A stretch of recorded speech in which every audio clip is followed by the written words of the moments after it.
서울의 화려한 야경이 한눈에 내려다 보이는 태양그룹 본사 50층. 집무실 안에는 숨막히는 침묵만이 감돌고 있었고 그 정막은 마치 다가올 폭풍을 예고하는 듯 했다. 통유리창 너머로 반짝이는 도심의 불빛들은 잔인할 정도로 아름다웠으나 방 안에 서 있는 한서윤의 마음을 조금도 위로해주지 못했다. 그녀는 감정이 드러나지 않는 차분한 얼굴로 책상 뒤에 앉아있는 남자 강태무를 응시하고 있었지만 그녀의 맞잡은 두 손은 미세하게 떨리고 있었다.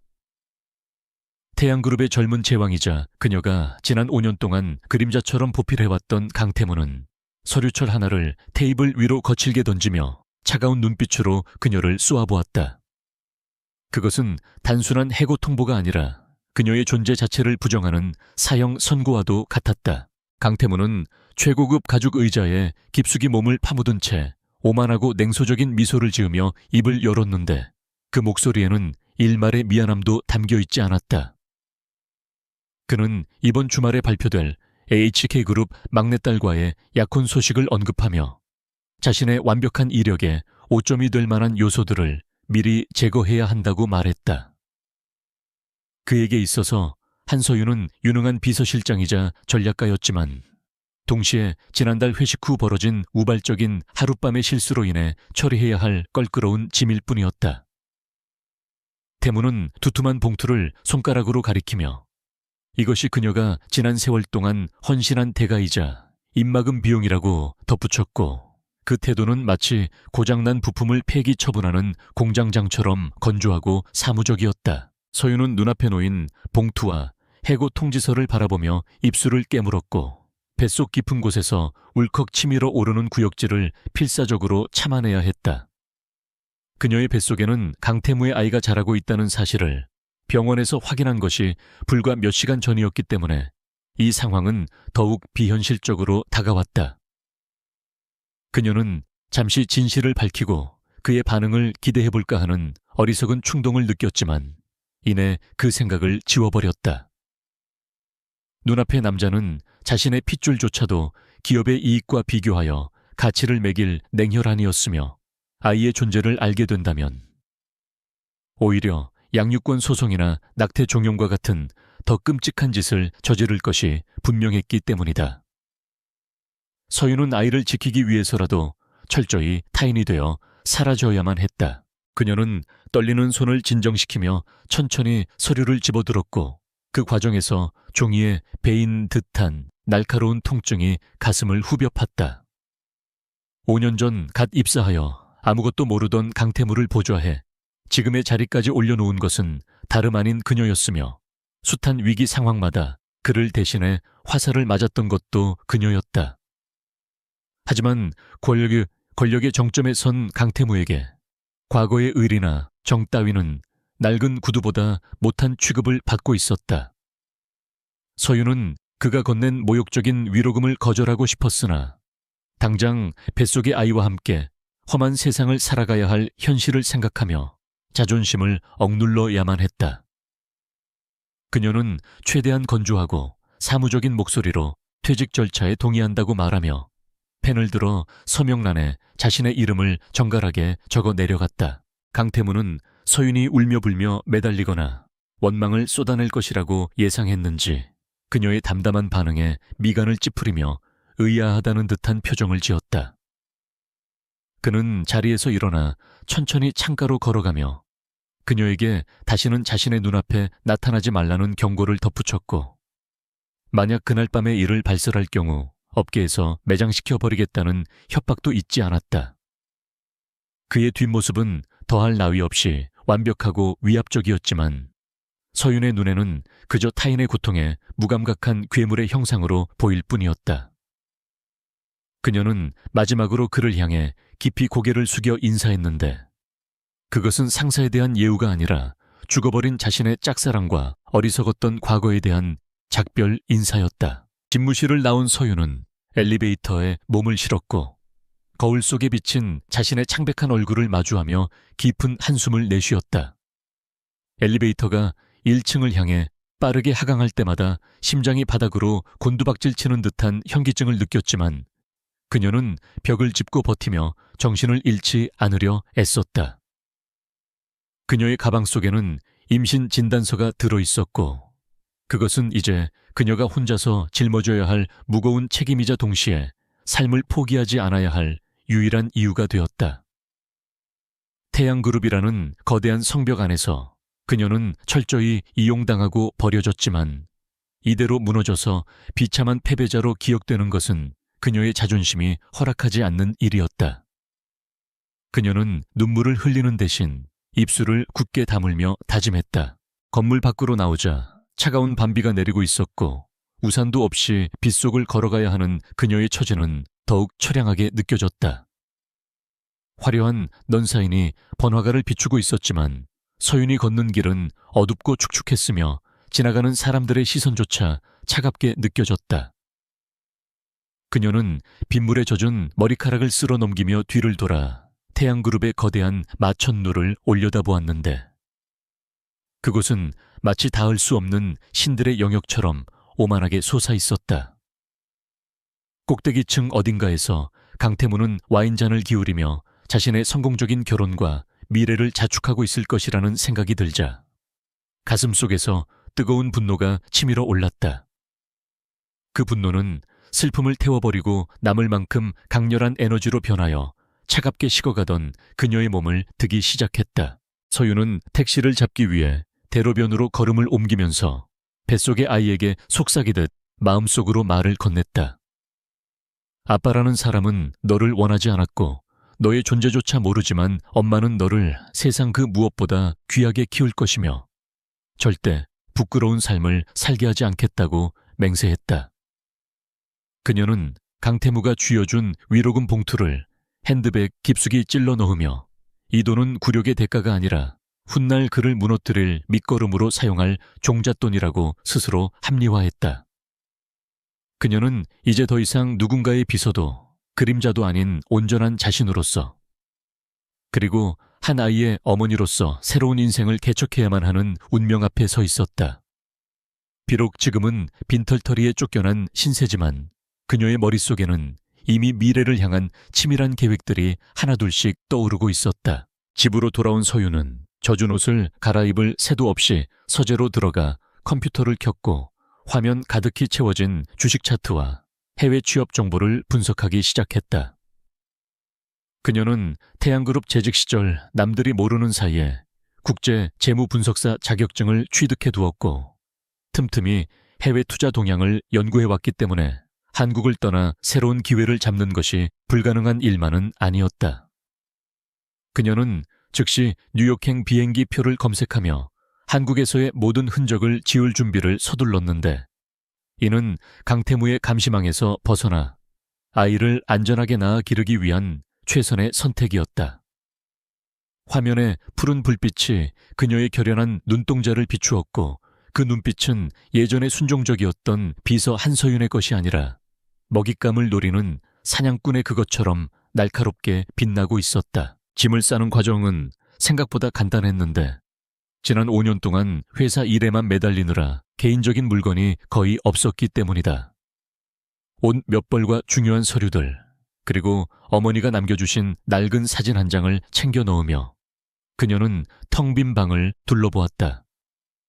이 작은 오피스텔 역시 회사가 제공한 복지 혜택 중 하나였기에 내일이면 이곳도 비워줘야 한다는 사실이 씁쓸하게 다가왔지만 그녀는 미련을 두지 않기로 했다.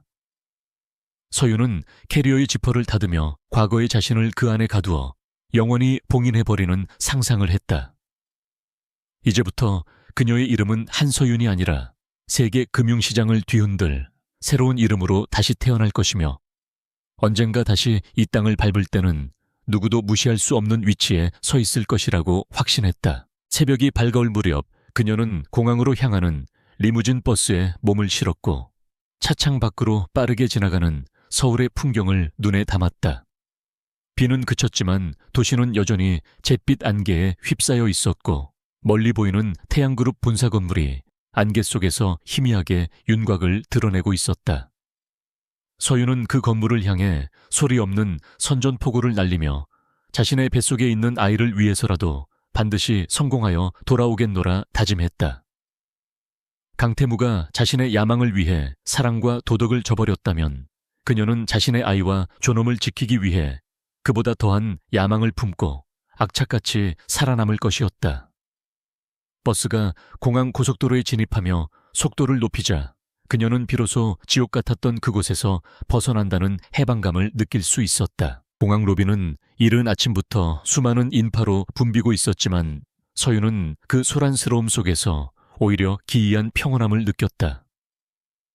출국 수속을 마치고 게이트 앞에 앉아 있는 동안 그녀는 스마트폰의 유심칩을 꺼내어 휴지통에 과감하게 버렸는데 이는 과거와의 연결고리를 완전히 끊어내겠다는 의지의 표현이었다. 탑승 안내 방송이 흘러나오자 그녀는 자리에서 일어나 탑승구를 향해 걸어갔고 한 걸음 한 걸음을 내디딜 때마다 그녀의 발걸음은 점점 더 단단하고 확신에 차 있었다.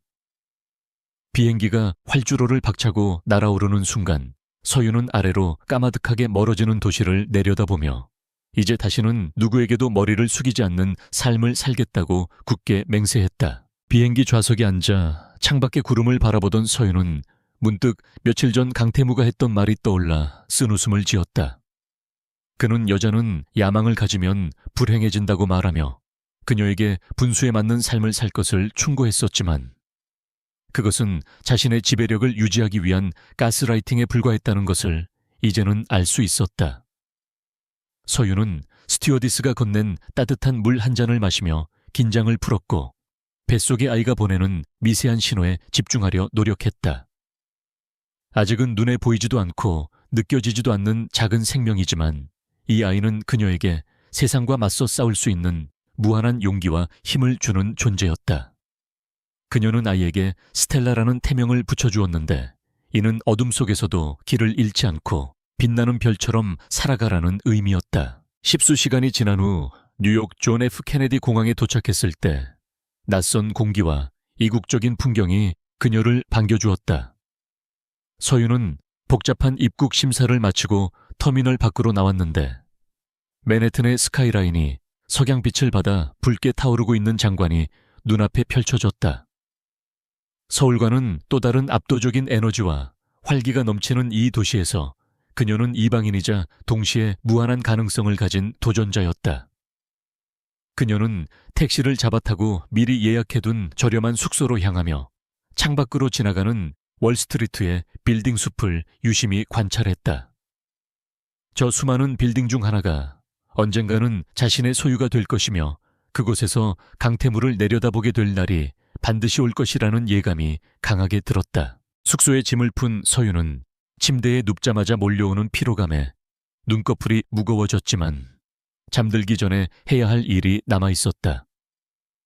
그녀는 작은 수첩을 꺼내어 앞으로의 5년 계획을 꼼꼼하게 적어 내려가기 시작했는데 그 첫 번째 목표는 월가의 투자 회사에 인턴으로라도 들어가는 것이었다. 가진 돈도 인맥도 없는 동양인 미혼모가 정글 같은 금융계에서 살아남는다는 것은 계란으로 바위를 치는 격이었지만 그녀에게는 남들이 가지지 못한 천재적인 분석력과 끈기 그리고 복수심이라는 강력한 무기가 있었다. 서윤은 수첩을 덮고 불을 끄며 어둠 속에서 두 눈을 반짝였고 내일부터 시작될 치열한 전투를 조용히 준비했다. 그녀의 새로운 인생은 이제 막 첫 페이지가 넘겨지고 있었다. 한편 서울에 남겨진 강태무는 약혼 발표 준비로 분주한 나날을 보내고 있었지만 가끔씩 텅 빈 비서실을 바라볼 때마다 알 수 없는 허전함을 느끼곤 했다. 새로 채용된 비서들은 하나같이 서윤만큼 유능하지 못했고 그의 까다로운 입맛과 업무 스타일을 맞추지 못해 쩔쩔매기 일쑤였다. 태무는 자신의 불편함이 단순히 유능한 직원을 잃은 데서 오는 업무적 손실 때문이라고 치부하며 애써 서윤의 빈자리를 무시하려 했지만 무의식 중에 그녀가 타주던 커피 맛과 깔끔한 일 처리를 그리워하고 있었다. 하지만 그는 곧 자신의 감정을 차단하고 더욱더 일에 매진하며 서윤의 흔적을 지워나갔는데 그것은 자신의 완벽한 성벽에 균열이 생기는 것을 용납할 수 없었기 때문이었다. 시간은 빠르게 흘러 어느덧 계절이 바뀌었고 태양그룹은 강태무의 공격적인 경영 덕분에 외형적으로는 성장을 거듭하고 있었으나 내부적으로는 골마가고 있었다. 무리한 사업 확장과 정경유착, 그리고 직원들을 소모품으로 취급하는 기업 문화는 서서히 조직의 근간을 흔들고 있었지만 자만심에 빠진 태무는 그 경고음들을 듣지 못했다. 반면 지구 반대편 뉴욕에서는 스텔라 한이라는 이름의 신의 투자자가 월계 혜성처럼 등장하여 죽어가는 기업들을 살려내고 막대한 수익을 올리며 명성을 쌓아가고 있었다. 아무도 그녀의 과거를 알지 못했지만 그녀의 차가운 카리스마와 놀라운 통찰력은 사람들을 매료시켰고 그녀의 곁에는 항상 총명한 눈빛을 가진 어린 아들이 함께하고 있었다. 5년이라는 시간은 누군가에게는 눈 깜짝할 사이에 지나가는 찰나였겠지만 강태무에게 있어서 그 시간은 서서히 조여오는 올가미와도 같은 고통의 연속이었다. 한때 대한민국 재계를 호령하며 승승장구하던 태양그룹의 본사 회의실은 이제 살얼음판처럼 차갑고 무거운 침묵만이 흐르고 있었으며 임원들은 회장의 눈치를 살피느라 숨소리조차 제대로 내지 못하고 있었다. 강태무는 책상을 주먹으로 내리치며 최근 일어난 대규모 건설 프로젝트의 수주 실패와 주가 폭락에 대해 임원들을 거칠게 몰아붙였지만 그 누구도 명쾌한 해결책을 내놓지 못했다. 과거 한서윤이 있었을 때는 그녀가 미리 리스크를 분석하고 대안을 마련해 두었기에 이런 일은 상상조차 할 수 없었지만 지금 그의 곁에는 아부떨기에 급급한 무능한 예스맨들만이 가득 차 있을 뿐이었다. 강태무는 넥타이를 거칠게 풀어헤치며 의자 뒤로 몸을 기댔고 피로와 스트레스로 인해 붉게 충혈된 눈을 감으며 깊은 한숨을 내쉬었다. HK그룹과의 정략 결혼은 예상대로 처참한 실패로 끝났는데 그의 아내는 허영심이 많고 제멋대로인 성격 탓에 결혼 생활 내내 그를 괴롭혔으며 결국 1년도 채우지 못하고 별거 상태에 들어갔다. 가정의 불화는 곧바로 경영 활동에도 악영향을 미쳤고 설상가상으로 그가 야심차게 추진했던 신사업들이 연달아 좌초되면서 그룹의 재정 상태는 급격히 악화되고 있었다. 그는 문득 텅 빈 옆자리를 바라보며 오래전 자신이 내쫓았던 유능한 비서실장을 떠올렸지만 그것은 그리움이라기보다는 자신의 불편함을 해결해줄 도구에 대한 아쉬움에 가까웠다. 지구 반대편 뉴욕의 월스트리트에서는 전혀 다른 분위기의 긴박감 넘치는 회의가 진행되고 있었는데 그 중심에는 투자의 여제라고 불리는 스텔라 한이 앉아 있었다. 그녀는 전면 유리창을 통해 맨해튼의 스카이라인이 한눈에 들어오는 펜트하우스 오피스에서 다국적 투자 은행의 대표들과 마주 앉아 수천억 원 규모의 인수합병 안건을 논의하고 있었다. 5년 전 초라하게 한국을 떠났던 미혼모 한서윤의 모습은 온데간데 없고 세련된 정장과 당당한 태도로 무장한 냉철한 비즈니스 우먼만이 그 자리를 지키고 있었다. 그녀는 상대방이 제시한 불합리한 조건들을 조목조목 반박하며 협상의 주도권을 완전히 장악했고 그녀의 날카로운 지적에 상대방 대표들은 식은땀을 흘리며 당황한 기색을 감추지 못했다. 스텔라 한이라는 이름은 지난 몇 년 사이 월가에서 신화적인 존재가 되었는데 그녀가 손을 대는 기업마다 죽어가던 숨이 다시 붙고 가치가 폭등했기 때문이었다. 그녀는 철저한 데이터 분석과 동물적인 감각으로 위기에 처한 기업을 헐값에 사들여 구조조정을 단행하고 핵심 역량을 강화하여 되파는 방식으로 막대한 부를 축적했다. 사람들은 그녀를 가리켜 얼음 마녀라고 부르기도 했는데 이는 사적인 감정을 철저히 배제하고 오로지 이익과 효율성만을 추구하는 그녀의 냉혹한 업무 스타일 때문이었다. 하지만 그녀가 이렇게 독해질 수밖에 없었던 이유는 오로지 자신의 아들인 레어를 지키고 언젠가 자신을 버린 사람들에게 보란듯이 성공한 모습을 보여주기 위함이었다. 회의가 성공적으로 끝나고 모두가 돌아간 뒤 스텔라는 비서가 건네준 태블릿 PC를 통해 한국의 경제 뉴스를 검색하기 시작했다. 화면 가득히 태양그룹의 위기설과 강태무 회장의 경영 능력 부재를 비판하는 기사들이 쏟아지고 있었고 주가 그래프는 바닥을 모르고 곤두박질 치고 있었다. 그녀는 차갑게 식은 커피를 한 모금 마시며 입가에 묘한 미소를 지었는데 그것은 오랫동안 기다려온 사냥감이 마침내 사정권 안에 들어왔음을 확인한 포식자의 미소였다. 그녀가 설립한 사모펀드인 SH 파트너스는 이미 물밑 작업을 통해 태양그룹의 채권을 조용히 매집해오고 있었으며 이제는 결정적인 한 방을 날릴 시기가 도래했음을 직감하고 있었다. 그때 집무실 문이 열리고 유치원 교복을 입은 5살짜리 남자아이 레오가 달려와 그녀의 품에 안겼는데 아이의 등장은 차갑던 사무실의 공기를 순식간에 따뜻하게 바꾸어 놓았다. 레오는 강태무의 이목구비를 쏙 빼닮았지만 눈매만큼은 서윤의 총명함을 그대로 물려받아 어린 나이임에도 불구하고 놀라운 지적 능력을 보여주고 있었다. 아이는 엄마의 책상 위에 놓인 복잡한 주식 차트를 호기심 어린 눈으로 바라보며 태양그룹의 로고를 손가락으로 가리켰고 엄마가 이 회사를 살 거냐고 천진난만하게 물었다. 서윤은 아이의 머리를 부드럽게 쓰다듬으며 긍정의 대답을 해주었고 엄마가 잃어버렸던 것을 되찾으러 갈 것이라고 다정하게 속삭여 주었다. 서윤은 아이를 무릎에 앉히고 창밖을 바라보며 지난 5년간의 피눈물 나는 노력들을 주마등처럼 떠올렸다. 낯선 땅에서 아이를 낳고 기르며 밤에는 공부하고 낮에는 투자 회사에서 인턴으로 일하며 겪었던 수모와 고생은 이루 말할 수 없을 정도로 가혹했다. 하지만 그녀는 아이가 잠든 밤마다 강태무가 던졌던 모욕적인 말들을 되새기며 이를 악물고 버텨냈고 결국 실력 하나만으로 유리천장을 뚫고 지금의 위치에 오를 수 있었다. 이제 그녀에게는 태양그룹 전체를 삼킬 수 있을 만큼의 막강한 자본력과 글로벌 인맥이 있었고 무엇보다 강태무가 가지지 못한 명분과 도덕적 우위가 있었다. 다음 날 아침 스텔라는 긴급 임원회의를 소집하여 태양그룹 인수를 위한 공식적인 절차에 착수하겠다고 선언했다. 그녀의 계획은 단순한 재무적 투자가 아니라 경영권 자체를 흔들어 강태무를 회장직에서 끌어내리고 회사를 완전히 장악하는 적대적 인수합병에 가까웠다. 참모들은 한국 재벌가의 폐쇄적인 구조상 외국 자본의 진입이 쉽지 않을 것이라며 우려를 표했지만 그녀는 이미 모든 시나리오에 대한 대비책을 마련해둔 상태였다. 그녀는 한국지사 설립과 동시에 자신이 직접 대표로 부임하여 현장을 지휘하겠다는 뜻을 밝혔고 이는 곧 그녀가 5년 만에 고국으로 돌아간다는 것을 의미했다. 귀국 준비는 일사천리로 진행되었고 서윤은 한국행 비행기 1등석을 예약하며 가슴 한구석에서 묘한 전율이 일어나는 것을 느꼈다.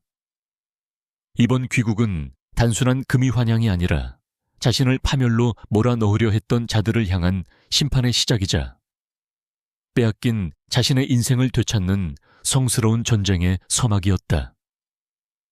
그녀는 레오에게 한국에 가면 할머니 산소에도 가고 맛있는 것도 많이 먹자고 이야기했지만 아이에게 아빠에 대한 이야기는 끝내 꺼내지 않았다. 레오에게 필요한 것은 무책임하고 비겁한 생물학적 아버지가 아니라 자신을 지켜줄 강인한 어머니와 든든한 울타리뿐이라고 그녀는 굳게 믿고 있었다. 한편 서울의 강태무는 채권단으로부터 최후 통첩을 받고 벼랑 끝에 몰린 심정으로 집무실을 서성이고 있었다. 주요 거래 은행들은 대출 연장을 거부했고 주주들은 임시 주주총회를 열어 경영진 교체를 요구하겠다고 으름장을 놓고 있는 상황이었다. 그는 비서실장에게 당장 자금을 융통해줄 해외 투자자를 찾아오라고 고함을 질렀지만 이미 시장에서 신용을 잃은 태양그룹에 선뜻 거액을 투자할 곳은 어디에도 없었다.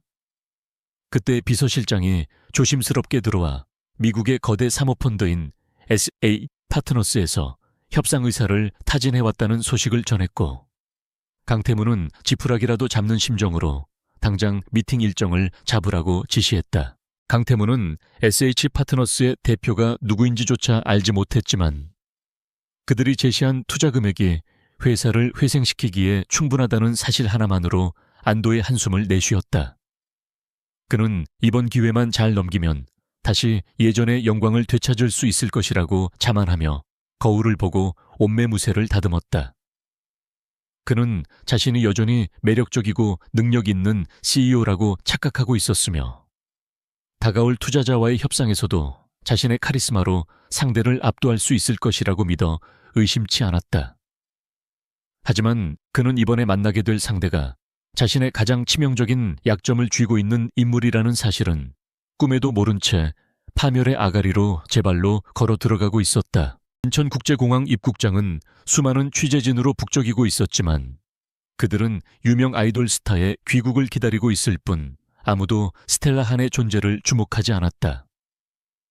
선글라스로 얼굴을 가린 채 입국 게이트를 걸어 나오는 서윤의 모습은 5년 전 도망치듯 떠났던 때와는 비교할 수 없을 정도로 화려하고 압도적이었다. 그녀의 뒤로는 건장한 경호원들과 수트케이스를 든 수행원들이 따르고 있었고 그녀의 손을 잡고 걷는 레오는 주눅들지 않고 당당하게 고개를 들고 주위를 둘러보고 있었다. 공항의 공기는 여전히 익숙하면서도 낯설었지만 서윤은 더 이상 과거에 그 유약했던 여자가 아니었다. 공항 밖으로 나오자 미리 대기하고 있던 최고급 세단이 그녀와 레오를 태우고 서울 도심을 향해 부드럽게 미끄러져 나갔다. 차창 밖으로 스쳐 지나가는 한강의 풍경을 바라보며 서윤은 감상해줬는 대신 태블릿을 켜고 내일 있을 태양그룹과의 첫 미팅 자료를 다시 한번 점검했다.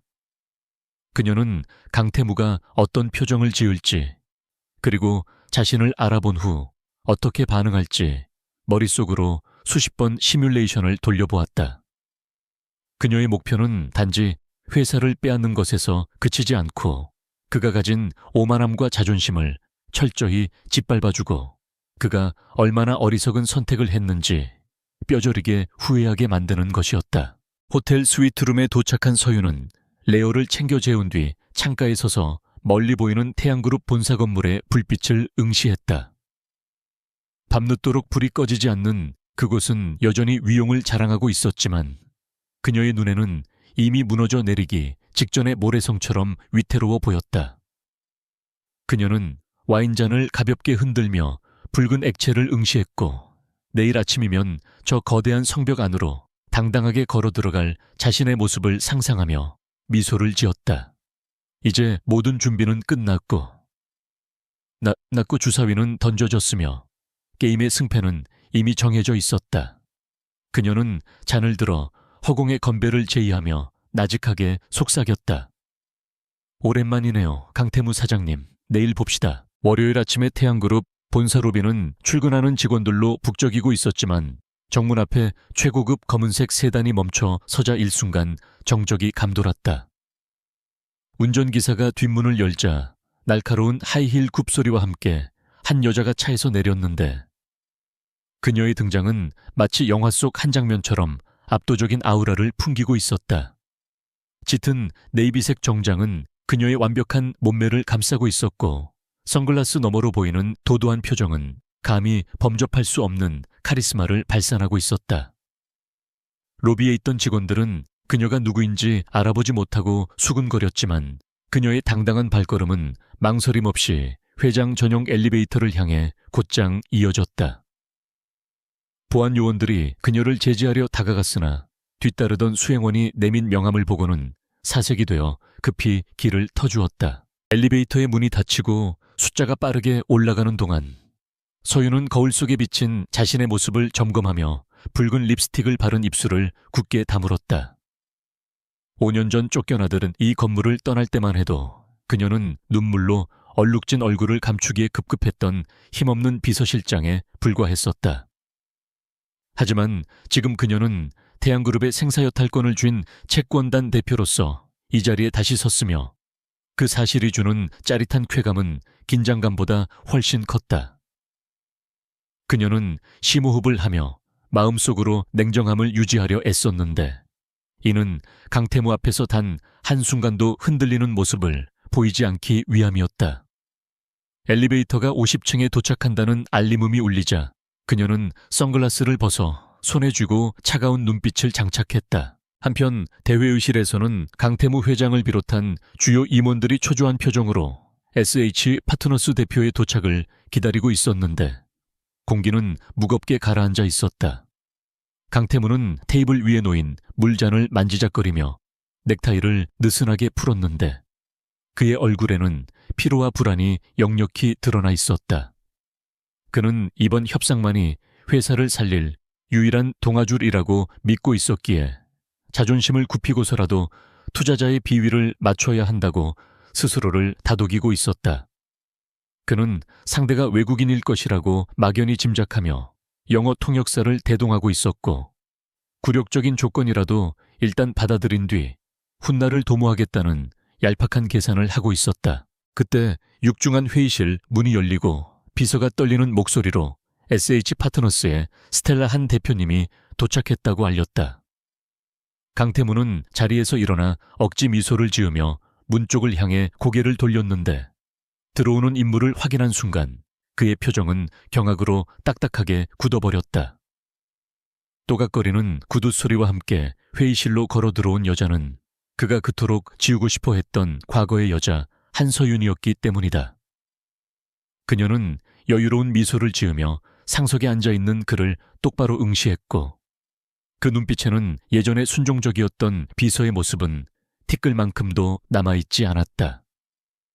회의실 안의 모든 임원들 또한 그녀를 알아보고는 믿을 수 없다는 듯 웅성거리기 시작했고 분위기는 순식간에 아수라장이 되었다. 강태무는 자신의 눈을 의심하며 떨리는 손가락으로 그녀를 가리켰고 쉰 목소리로 한서윤 비서실장이 아니냐고 멍하니 되물었다.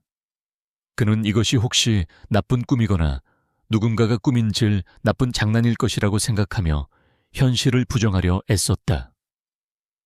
자신이 헌신짝처럼 버린 여자가 세계적인 투자회사의 대표가 되어 돌아왔다는 사실은 그의 오만한 자존심으로는 도저히 받아들일 수 없는 일이었기 때문이다. 그는 당황함과 분노가 뒤섞인 감정으로 얼굴이 붉게 달아올랐고 어떻게 네가 감히 내 회사에 발을 들일 수 있냐고 소리치고 싶은 충동을 억눌러야 했다. 하지만 서윤은 그의 반응을 예상했다는 듯 눈 하나 깜짝하지 않고 자리에 앉아 다리를 꼬며 그를 올려다보았다. 서윤은 싸늘한 미소를 머금은 채 천천히 입을 열었는데 그 목소리는 회의실의 소란을 단숨에 잠재울 만큼 차분하고 위압적이었다. 그녀는 자신의 이름을 스텔라 한이라고 정정하며 지금 이 자리는 사적인 친분을 논하는 동창회가 아니라 비즈니스 협상 테이블임을 명확히 했다.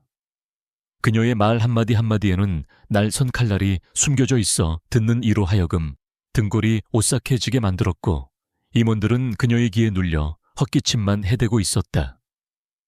서윤은 수행원에게 손짓하여 두꺼운 보고서를 테이블 중앙에 던지듯이 올려놓았고 그것은 태양그룹의 부실 경영 실태가 적나라하게 담긴 저승사자의 명부와도 같은 것이었다. 강태무는 서윤의 태도에 모욕감을 느끼며 주먹을 꽉 쥐었고 너 따위가 감히 나를 가르치려 드느냐고 소리치며 벌떡 일어났다.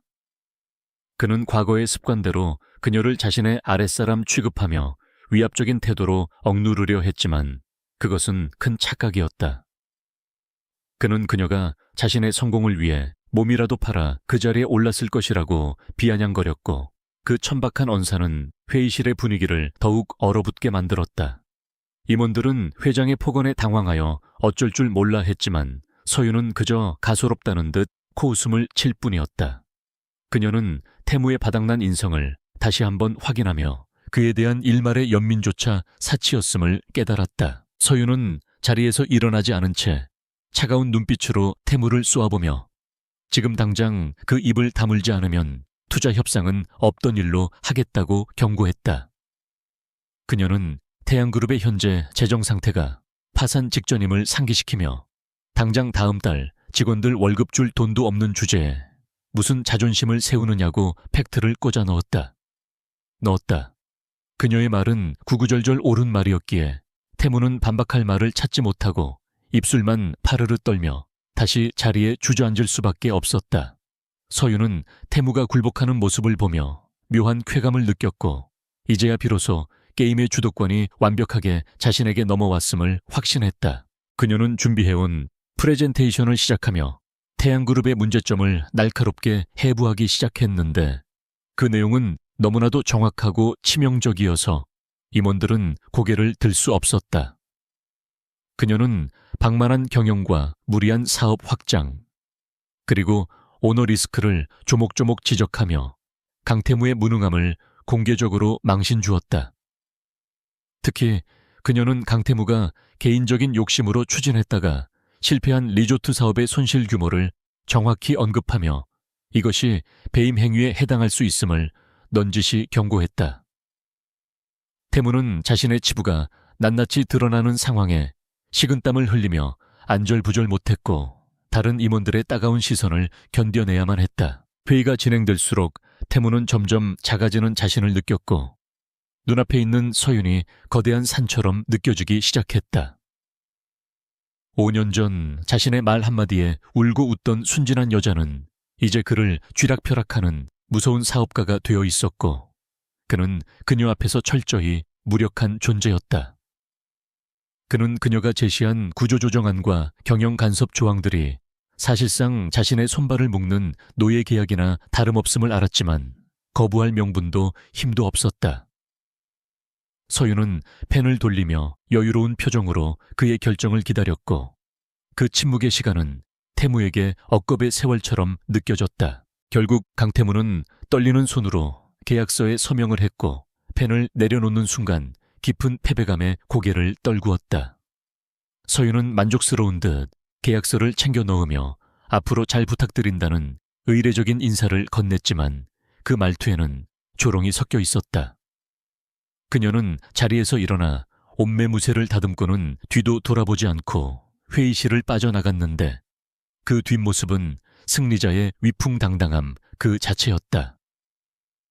남겨진 태무와 임원들은 폭풍이 휩쓸고 간 자리에 멍하니 앉아 있었고 앞으로 닥쳐올 시련을 예감하며 깊은 한숨을 내쉬었다. 최허윤이 복도를 걸어 엘리베이터로 향할 때 뒤늦게 정신을 차린 강태무가 헐레벌떡 뛰어나와 그녀의 앞을 가로막았다. 그는 붉게 충혈된 눈으로 그녀를 노려보며 도대체 목적이 뭐냐고 따져 물었고 이 모든 것이 자신에 대한 복수냐고 소리쳤다. 복도에 있던 직원들이 놀라 쳐다보았지만 태무는 체면 따위는 안중에도 없는 듯 그녀의 팔을 거칠게 잡으려 했다.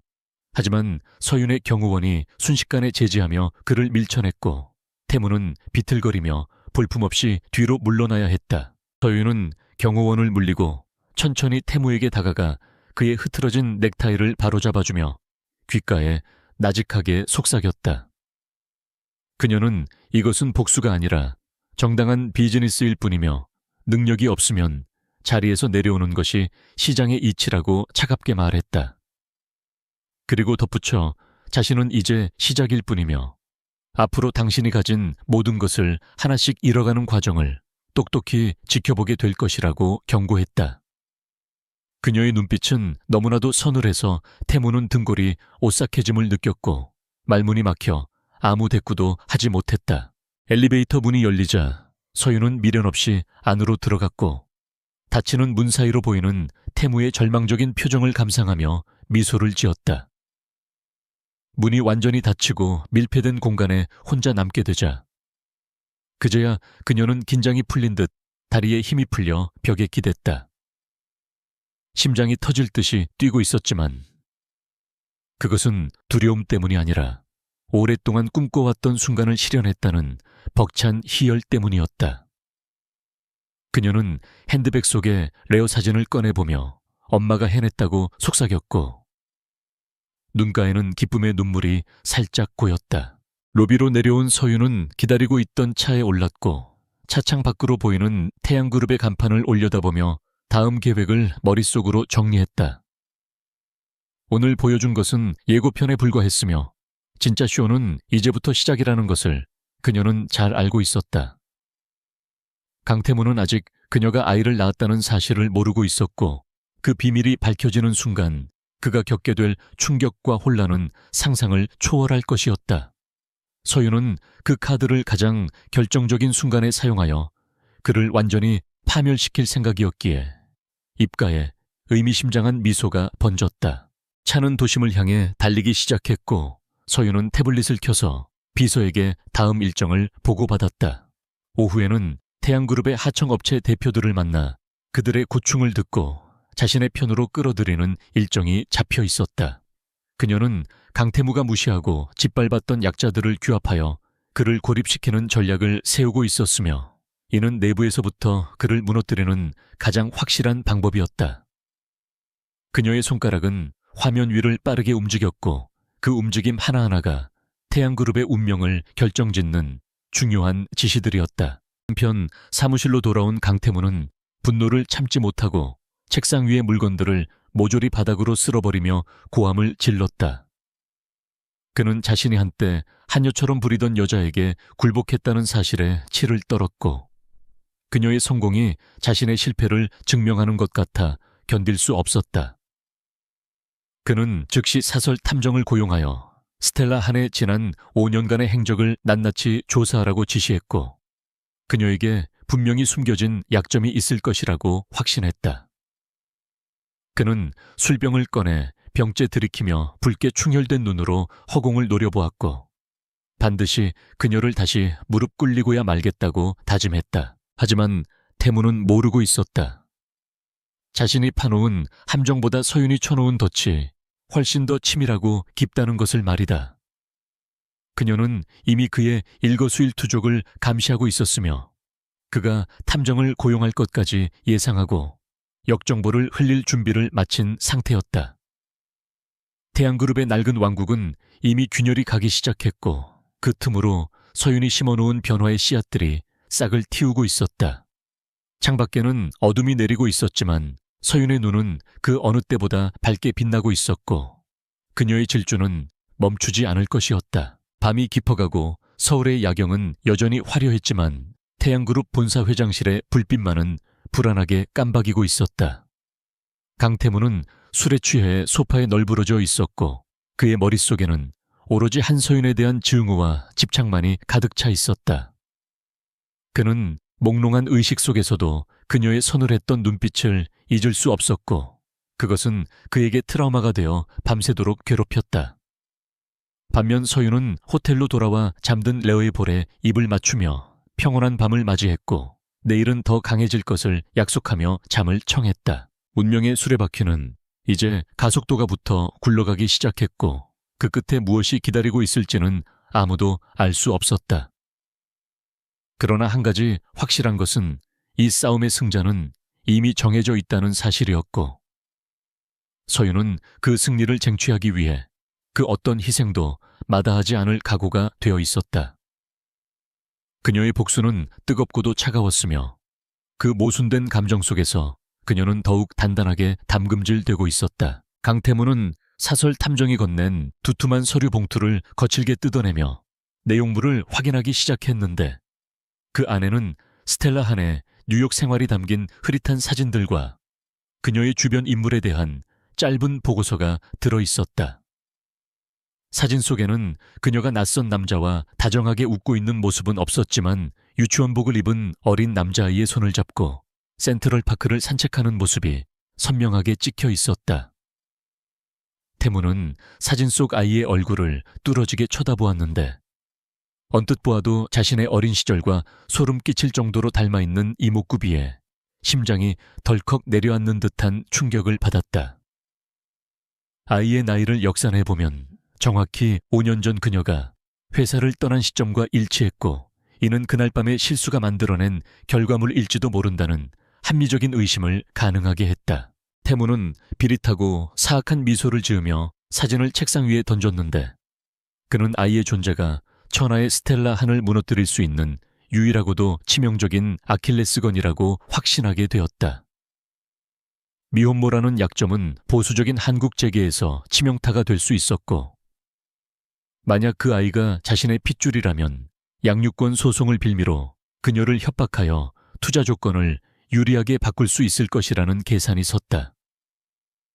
그는 비서실장을 호출하여 당장 유전자 검사를 위한 아이의 신상 정보를 확보하라고 지시했고 이제야말로 콧대 높은 그녀의 무릎을 꿇릴 수 있는 확실한 패를 쥐었다고 생각하며 쾌재를 불렀다.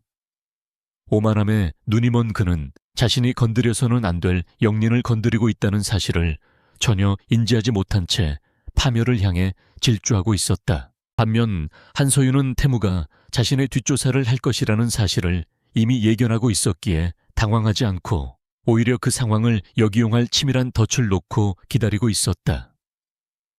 그녀는 일부러 탐정의 미행을 묵인하며 아이의 존재를 노출시켰지만 아이의 출생 증명서와 관련된 법적 서류들은 철저하게 비공개로 돌려 태무가 섣불리 친자 확인을 할 수 없도록 차단막을 쳐두었다.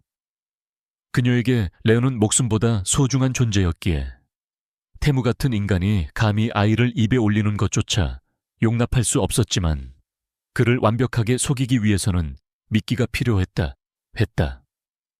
서윤은 창밖의 야경을 바라보며 와인잔을 기울였고 사냥감이 덫을 향해 걸어 들어오고 있음을 직감하며 차가운 눈빛을 빛냈다. 그녀는 태양그룹이 과거에 자금난으로 중단했던 드림시티 건설 프로젝트 서류를 책상 위에 꺼내 들었는데 그곳에는 정경유착과 비자금 조성이라는 태양그룹의 검은 치부가 숨겨져 있었다.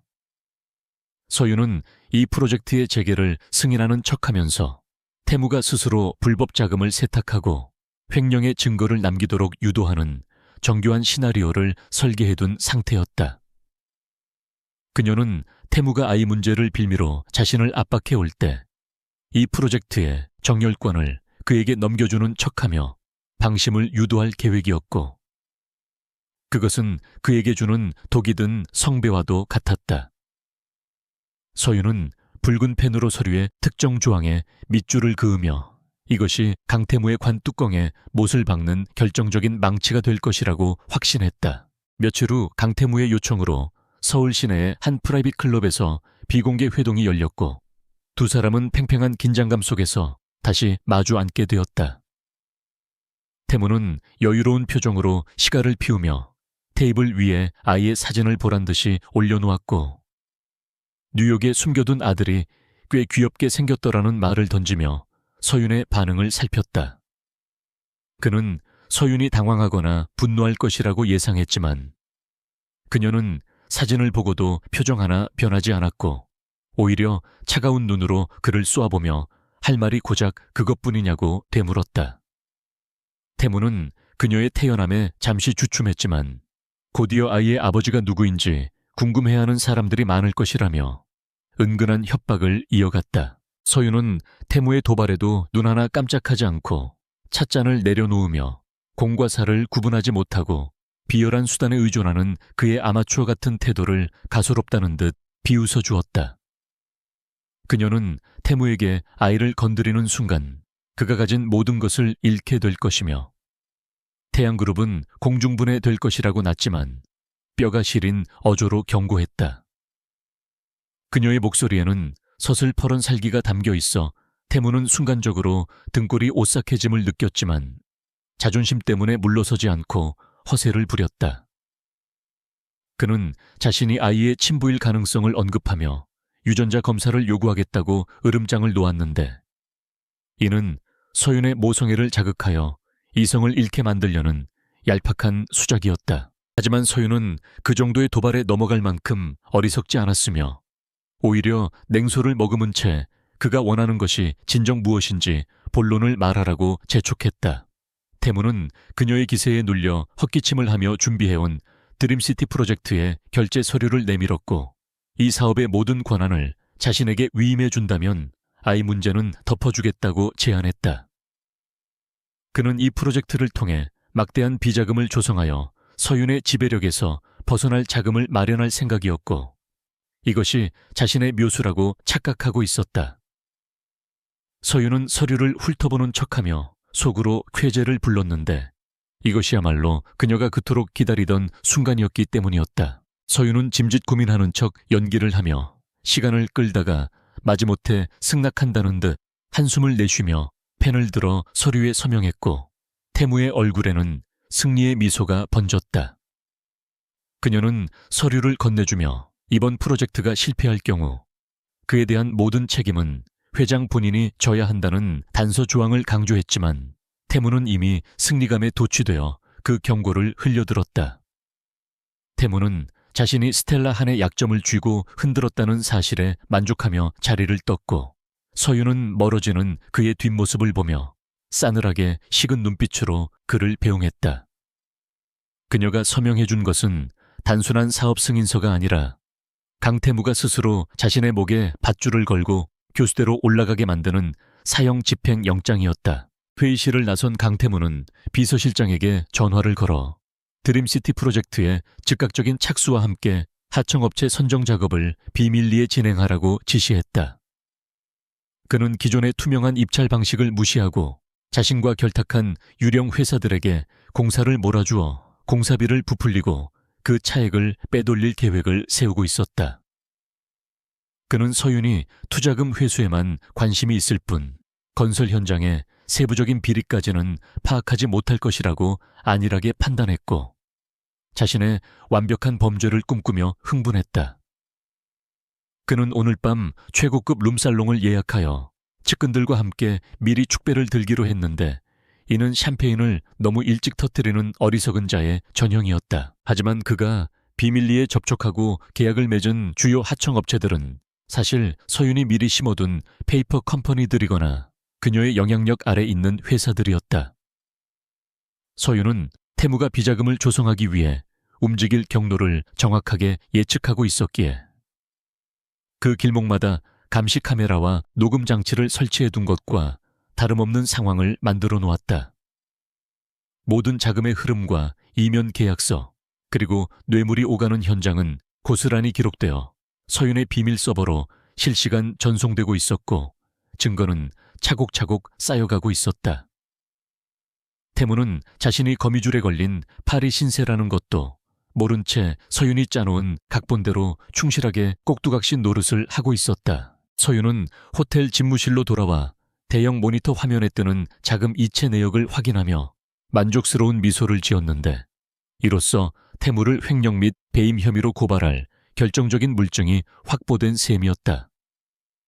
그녀는 이 증거들을 바로 터뜨리지 않고 태무가 더 깊이 늪에 빠져들어 도저히 빠져나올 수 없을 때까지 기다리기로 했는데, 이는 그에게 희망 고문을 주어 더 큰 절망을 안겨주기 위함이었다. 그녀는 레오의 사진을 어루만지며 엄마가 너를 위협하는 나쁜 사람을 어떻게 혼내주는지 지켜보라고 속삭였고, 그녀의 모성애는 그 무엇보다 강력한 무기가 되어 그녀를 지탱해주고 있었다. 그녀는 만약의 사태를 대비하여 레어의 안전을 위해 경호 인력을 기존의 2배로 늘리고 24시간 밀착 경호를 지시했는데, 이는 태무가 궁지에 몰리면 이성을 잃고 무슨 짓을 할지 모르는 인간이었기 때문이다. 서윤은 유치원 등하교 루트를 매일 변경하고 집 주변에 보안 시스템을 강화하는 등 철통 같은 방어 태세를 갖추었다. 그녀는 아이가 어른들의 싸움에 휘말려 상처받는 것을 원치 않았기에 자신의 모든 능력을 동원하여 아이를 세상의 더러움으로부터 격리시키려 노력했다. 다행히 런은 엄마의 이런 긴장감을 눈치채지 못한 채 해맑게 웃으며 지내고 있었고, 그 웃음은 서윤에게 전장에 나갈 용기를 북돋아 주었다. 다음날 아침 태양그룹 내부 익명 게시판에는 드림시티 프로젝트의 입찰 비리와 자금 유용 의혹을 제기하는 폭로글이 올라와 회사를 발칵 뒤집어 놓기 시작했다. 글의 내용은 구체적인 수치와 정황 증거들을 포함하고 있어 신빙성이 매우 높았고, 직원들 사이에서는 회장에 대한 불신과 동요가 급속도로 퍼져나갔다. 이 글은 물론 서윤의 지시를 받은 정보팀이 작성한 것이었으며 해외 서버를 우회하여 추적이 불가능하도록 정교하게 업로드되었다. 서윤은 내부 고발이라는 형식을 빌려 태무를 안팎으로 압박하기 시작했고, 여론전을 통해 그의 도덕성에 치명타를 입힐 준비를 마쳤다. 강태무는 보고를 받고 노발대발하며 당장 글을 쓴 범인을 색출하고 게시판을 폐쇄하라고 고래고래 소리를 질렀지만, 이미 캡처된 내용이 SNS를 통해 일파만파로 퍼져나간 뒤였다. 그는 서윤이 한 짓이라고 의심했지만 물증이 없었고 어제 자신이 서명한 서류 때문에 모든 책임이 자신에게 돌아올 수 있다는 불안감에 휩싸이기 시작했다. 그는 홍보팀을 닥달하여 기사를 막으려 했지만 언론사들은 이미 태양그룹의 비리 의혹을 대서특필하기 시작했고 주가는 다시 요동치기 시작했다.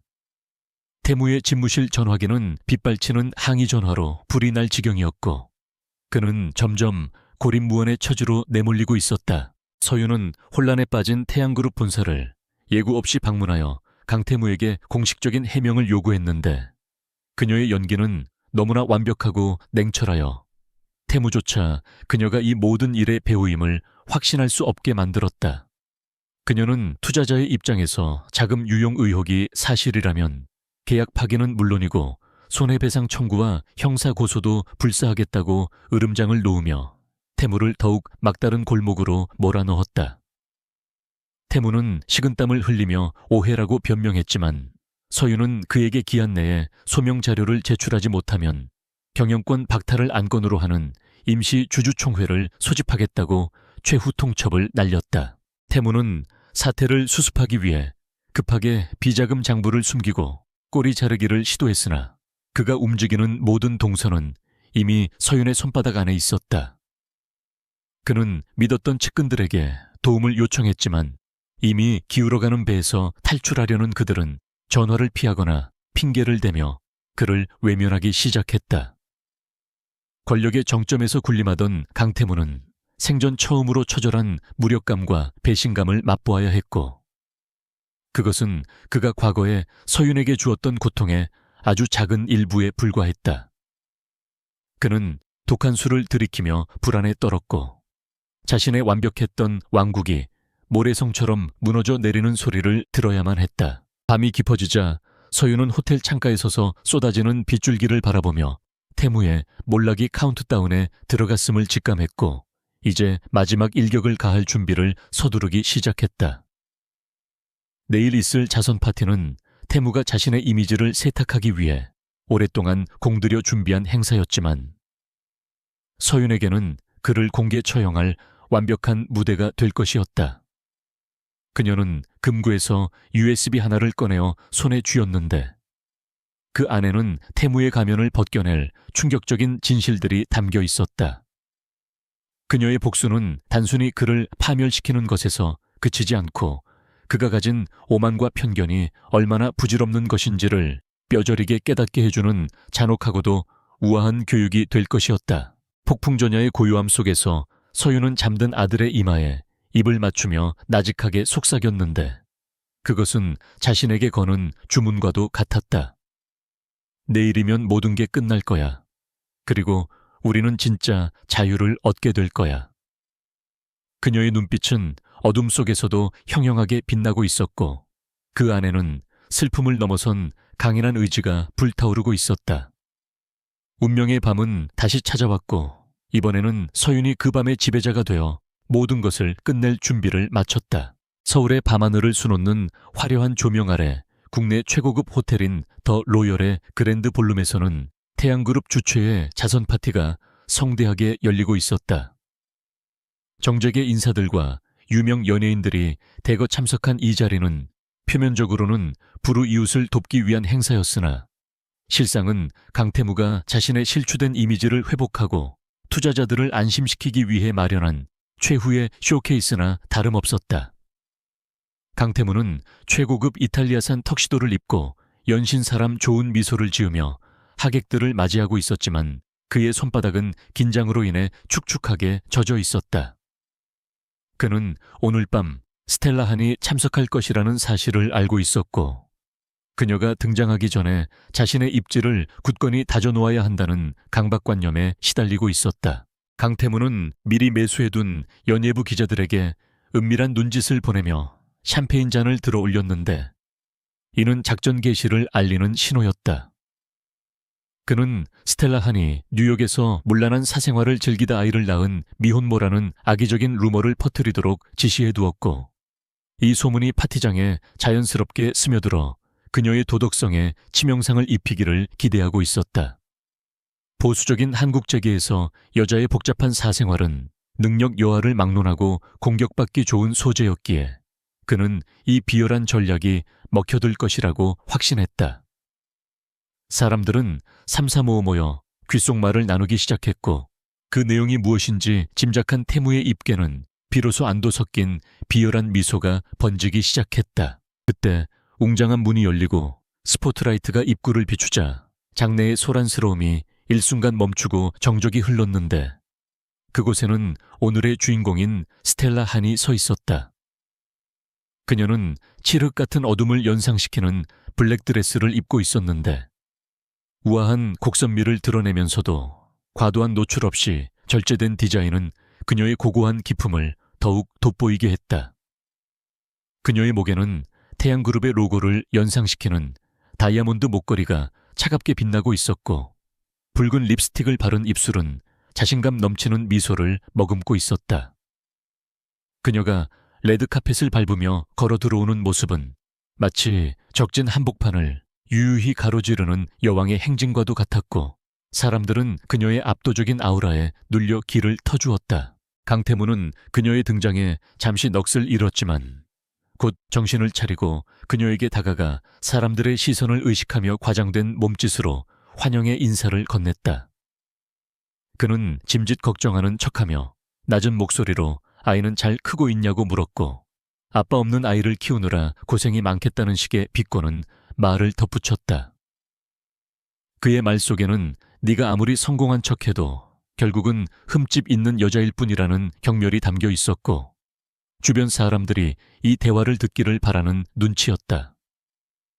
하지만 서윤은 그의 도발에 흔들리기는커녕 우아하게 잔을 부딪히며 당신이 걱정할 일은 아닐 텐데 자신의 앞가림이나 잘하라고 차갑게 응수했다. 서윤은 태무에게 가까이 다가가 귓가에 나직하게 속삭였는데 오늘 밤이 당신 인생에서 가장 화려한 마지막 밤이 될 테니 마음껏 즐겨두라고 경고했다.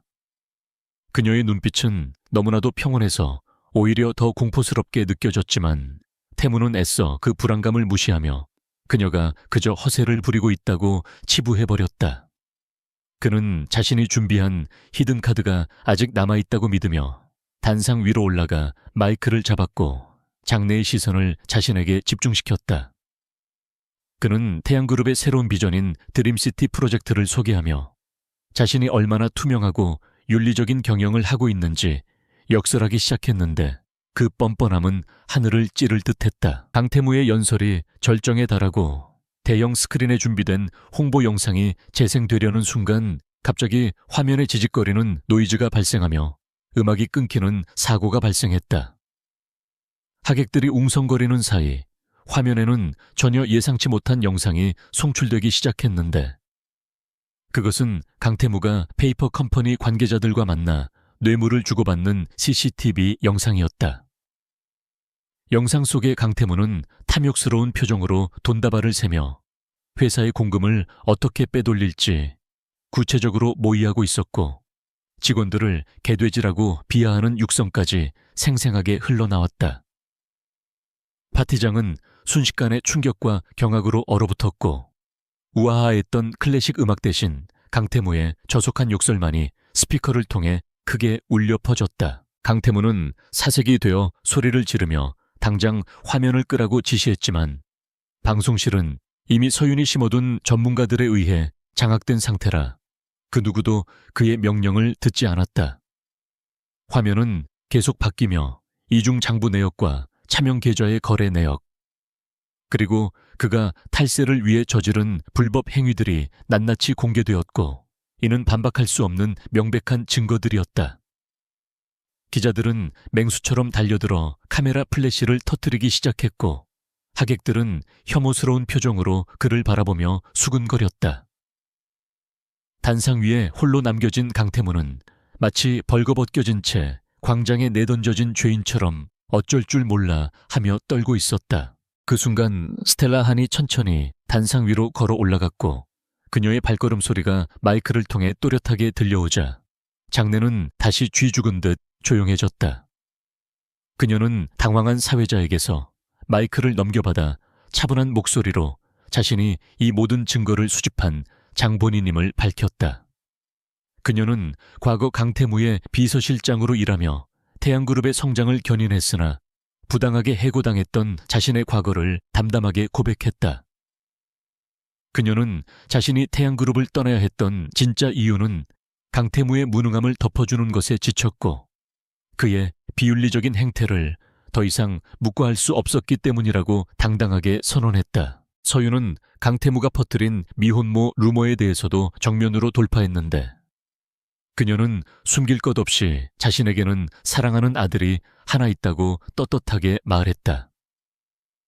그녀는 아이의 아버지가 누구인지 밝히는 대신 그 남자가 얼마나 비겁하고 책임감 없는 인간이었는지 설명하며 그런 남자에게 아이를 맡길 수 없어 홀로 키우기로 결심했다고 말했다. 그녀는 미혼모라는 사실이 자신의 약점이 아니라 오히려 자신을 더 강하게 만들어준 원동력이었음을 강조하며 세상의 편견에 당당히 맞섰다. 그녀의 진솔하고 용기 있는 고백에 파티장에 있던 여성 하객들을 중심으로 박수가 터져 나오기 시작했고 분위기는 순식간에 반전되었다. 강태무는 서윤이 자신의 아이를 언급할 때 심장이 멎는 듯한 충격을 받았는데 그녀가 묘사하는 비겁한 남자가 바로 자신이라는 것을 본능적으로 깨달았기 때문이다. 그는 서윤을 노려보며 닥치라고 고함쳤지만 이미 대세는 기울어 그의 목소리는 비참한 패배자의 절규로 들릴 뿐이었다. 서윤은 그를 불쌍하다는 눈빛으로 바라보며 이제 그만 무대에서 내려오라고 차갑게 일갈했고 보안 요원들에게 눈짓을 보냈다.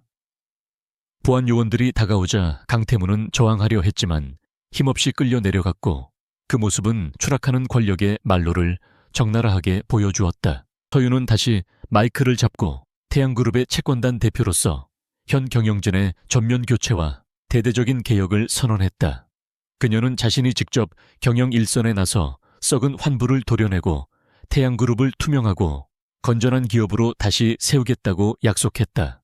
그녀의 카리스마 넘치는 연설에 주주들과 파트너사 대표들은 고개를 끄덕이며 지지를 보냈고 그녀는 단숨에 파티의 주인공이자 태양그룹의 새로운 구원자로 등극했다. 강태무가 자신의 이미지를 위해 준비했던 이 자리는 아이러니하게도 그의 몰락과 서윤의 화려한 대관식을 위한 무대가 되어버렸다. 파티가 끝나갈 무렵 검찰 수사관들이 들이닥쳐 강태무에게 횡령 및 배임 혐의로 체포영장을 제시했는데 이는 서윤이 미리 사법당국에 모든 자료를 넘겼기 때문이었다. 수갑이 채워지는 순간 강태무는 서윤을 향해 고개를 돌렸고 그의 눈에는 분노와 후회 그리고 알 수 없는 감정들이 뒤섞여 있었다. 서윤은 그와 눈을 마주치지 않고 샴페인 잔을 들어 올리며 승리의 축배를 들었는데 그것은 그와의 질긴 악연을 끊어내는 의식이기도 했다. 강태무가 기자들에게 둘러싸여 플래시 세례를 받으며 끌려나가는 동안 서윤은 그 소란을 뒤로하고 조용히 테라스로 나갔다. 테라스에 시원한 밤 공기가 뜨거웠던 열기를 식혀주었고 서윤은 난간에 기대어 서울의 야경을 내려다보며 깊은 숨을 들이마셨다.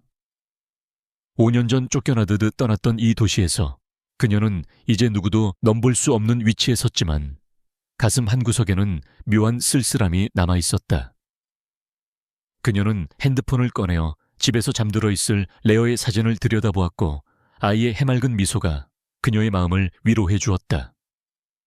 그녀는 이 모든 싸움이 오직 아이를 지키기 위한 것이었음을 다시 한번 상기하며 흔들리는 마음을 다잡았다. 그때 뒤에서 인기척이 느껴져 돌아보니 강태무의 충신이었던 김 이사가 서 있었는데 그는 주저하며 다가와 깊이 고개를 숙였다. 그는 강태무의 지시로 서윤을 모함하는 데 일조했던 인물이었지만 이제는 살 길을 찾아 서윤에게 줄을 서러 온 것이 분명했다. 서윤은 차가운 눈으로 그를 바라보며 배신자는 2번 다시 쓰지 않는 것이 자신의 원칙이라고 잘라 말했다. 김 이사는 얼굴이 사색이 되어 물러났고 서윤은 냉혹한 비즈니스의 세계에서 자비란 없다는 것을 다시 한번 확인시켜 주었다. 파티장은 이제 거의 비어가고 있었지만 서윤은 서두르지 않고 마지막까지 자리를 지키며 승리의 여운을 즐겼다. 그녀는 내일부터 시작될 인수합병 절차와 태양그룹의 정상화를 위한 계획들을 머릿속으로 정리하며 새로운 미래를 구상했다.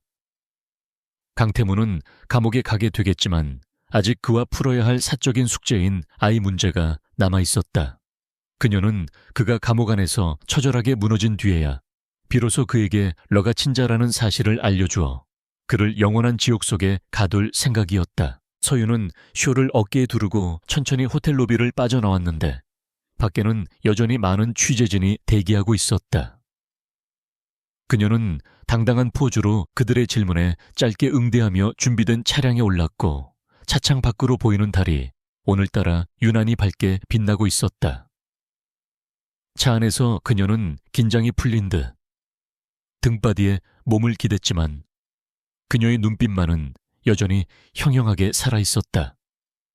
오늘 밤은 끝이 아니라 새로운 시작이었고 그녀는 이제 태양그룹의 주인이 되어 세상을 호령할 준비를 마쳤다. 구치소에서 보석으로 풀려난 강태무의 몰골은 불과 며칠 전 파티장에서 보았던 오만한 제왕의 모습과는 완전히 딴판으로 초라하게 변해 있었다. 그는 수염이 덥수룩하게 자란 채 초점 없는 눈으로 압류 딱지가 붙은 펜트하우스 거실 바닥에 앉아 독한 양주를 병째 들이켜고 있었다. 태양그룹 이사회는 그를 만장일치로 회장직에서 해임했고 검찰은 추가적인 비자금 혐의를 포착하여 그의 숨통을 시시각각 조여오고 있었다. 한때 대한민국을 호령하던 그의 전화기는 이제 아무도 받지 않는 고철 덩어리가 되었고 그를 따르던 수많은 인파는 썰물처럼 빠져나가 버렸다. 강태무는 자신의 인생이 이토록 허무하게 무너져 내린 것이 도저히 믿기지 않아 술기운을 빌려 현실을 도피하려 애쓰고 있었다. 거실 한 구석에 켜져 있는 텔레비전 뉴스에서는 연일 태양그룹의 비리 사건과 강태무의 부도덕한 행태를 고발하는 특종 보도가 쏟아지고 있었다. 화면 속의 앵커는 그를 파렴치한 기업 사냥꾼이자 직원들의 피를 빨아먹은 악덕 업주로 묘사하며 맹비난을 퍼붓고 있었다. 강태무는 비틀거리며 일어나 텔레비전을 향해 술병을 집어 던졌고 브라운관이 산산조각이 나며 파편이 사방으로 튀었다. 그는 바닥에 주저앉아 짐승 같은 울부짖음을 토해냈는데 그것은 자신의 어리석음에 대한 후회가 아니라 자신을 이렇게 만든 한서윤에 대한 지독한 증오와 원망이었다. 그는 아직도 자신이 왜 졌는지 인정하지 못한 채 복수의 칼날만을 갈고 있었다. 그때 깨진 텔레비전 화면 옆에 나뒹굴고 있던 사설 탐정의 보고서 속 아이 사진이 그의 눈에 들어왔고 순간적으로 묘한 전율이 등골을 타고 흘렀다. 그는 떨리는 손으로 사진을 집어들었는데 사진 속 아이의 얼굴은 볼수록 자신의 어린 시절과 판박이처럼 닮아 있어 부정할 수 없는 핏줄의 끌림을 느끼게 했다. 그는 이 아이만 있다면 상황을 뒤집을 수 있을지도 모른다는 망상에 사로잡히기 시작했는데 아이는 태양그룹의 유일한 적통 후계자이자 한서윤의 가장 큰 약점이었기 때문이다. 그는 아이를 통해 서윤을 협박하여 합의를 유도하고 재기의 발판을 마련하겠다는 비열한 계획을 세우며 자리에서 벌떡 일어났다. 강태무는 비틀거리는 걸음으로 지하 주차장으로 내려갔고 압류를 피하기 위해 차명으로 등록해둔 낡은 세단에 시동을 걸었다.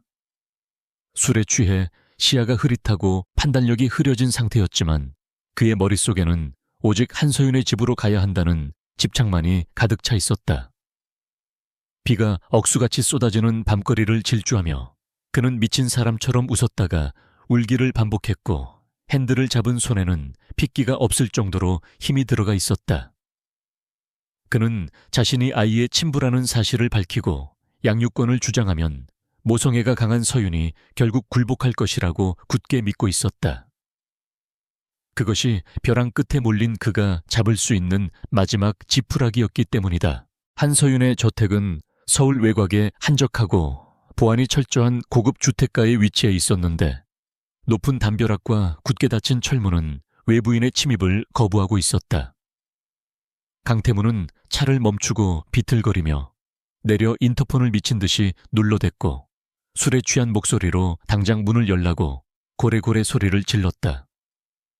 경비원이 나와 그를 제지하려 했지만 눈이 뒤집힌 강태무는 막무가내로 밀치고 들어가려 하며 난동을 부렸다. 그는 서윤의 이름을 부르며 나오지 않으면 담벼락을 부수고라도 들어가겠다고 위협했고 그 소라는 고요한 주택가의 정막을 깨뜨렸다. 잠시 후 육중한 철문이 천천히 열리고 우산을 쓴 한서윤이 차가운 표정으로 걸어 나왔는데 그녀의 뒤에는 건장한 경호원들이 버티고 서 있었다. 서윤은 비에 젖은 생쥐꼴이 된 강태무를 내려다보며 마치 오물을 보는 듯한 경멸 어린 시선을 보냈다.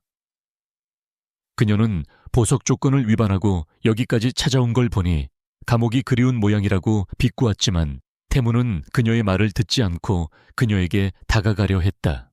경호원들이 그를 막아서자 태무는 그들을 뿌리치려 발버둥치며 서윤을 향해 손을 뻗었고 그 모습은 처절하다 못해 기괴하기까지 했다. 강태무는 숨을 헐떡이며 품속에서 구겨진 아이의 사진을 꺼내 서윤의 눈앞에 들이밀었고 광기 어린 눈으로 질문을 던졌다. 그는 이 아이가 내 아들이 맞느냐고 소리치며 유전자 검사를 할 필요도 없이 내 핏줄임을 직감했다고 주장했다. 그는 자신이 아이의 아버지이니 당연히 아이를 볼 권리가 있으며 태양그룹의 후계자로 키우겠다고 억지를 부렸다. 서윤은 그의 뻔뻔한 요구에 기가 차다는 듯 헛웃음을 지었지만 눈빛만은 더욱 매섭게 빛나고 있었다.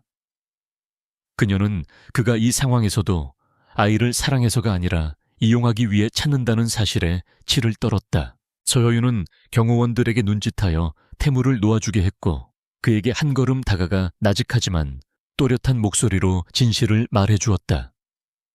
그녀는 맞다고 대답하며 그 아이는 당신이 5년 전 짐짝 취급하며 지우라고 했던 바로 그 생명이라고 확인 사살을 했다. 그녀의 입에서 나온 진실은 태무의 가슴을 후벼 파는 비수가 되어 꽂혔고 그는 잠시 말을 잇지 못하고 멍하니 그녀를 바라보았다. 서윤은 그때 당신은 자신의 성공을 위해 아이와 나를 버렸지만 나는 목숨을 걸고 이 아이를 지켰으니 당신에게는 아빠라고 불릴 자격이 티끌만큼도 없다고 단호하게 선언했다.